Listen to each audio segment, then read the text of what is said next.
Hi everyone, so today our lesson will be based on major scales and the relative minors. And the objective of this lesson is for learners to understand the formula from a major scale and how to identify and construct the relative minors. So, welcome to our music theory lesson.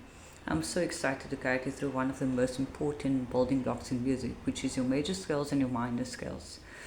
By the end of this lesson, you'll know how to construct a major scale using the tone and semitone pattern and how to find the relative minors. This will help you read music, understand key signatures, and compose your own melody.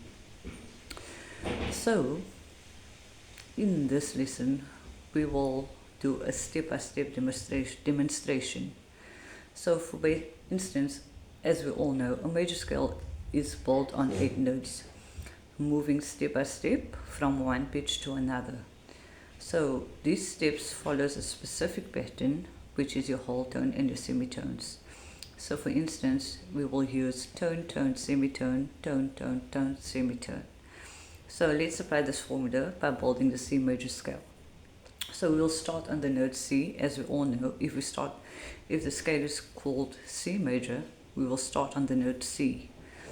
So starting on C, we move one tone to D and another tone to E, and then we'll move a semitone to F and a tone to G and another tone to A, and we will be one more tone to B, and finally a semitone bringing us back to C. So the C major scale is C, D, E, F, G, A, B, C. So now let's talk about the relative minor. Every major scale has a relative minor scale, and it's sharing the same key signature. So we know in C major we don't have any sharps or flats, meaning your relative minor will have the same. So the only difference is that your relative minor will start on a different note.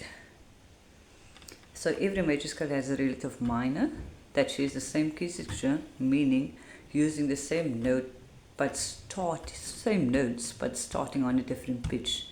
And to find the relative minor scale, you start on the 6th note of the major scale. So for instance, if we're in the key of C, right, and we have to find the relative minor, we go six letter names forward, which is C, D, E, F, G, A, and A is the 6th note of your major scale, so it will be A will be the relative minor. So the 6th note is A. So the relative minor of C major is A minor.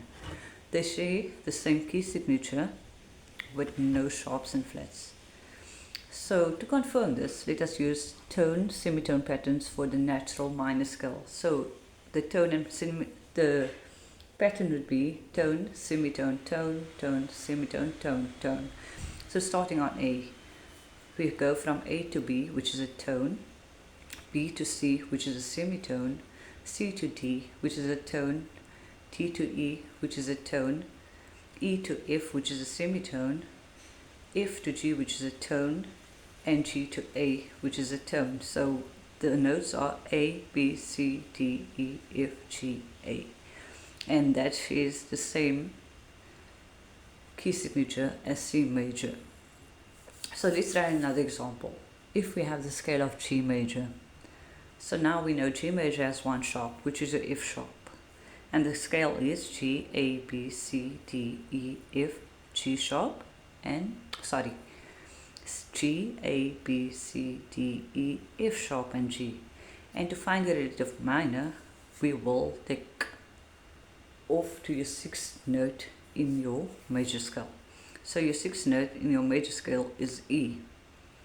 Your relative minor of G major would be E minor.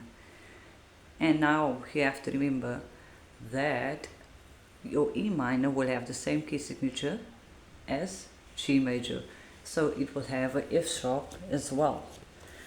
And to clarify this anticipation or the confusion, many learners will be confused about the parallel minors with the relative minor. The parallel minor has the same starting note but a different key signature, so don't get confused between the two. We have the parallel minor and the relative minor.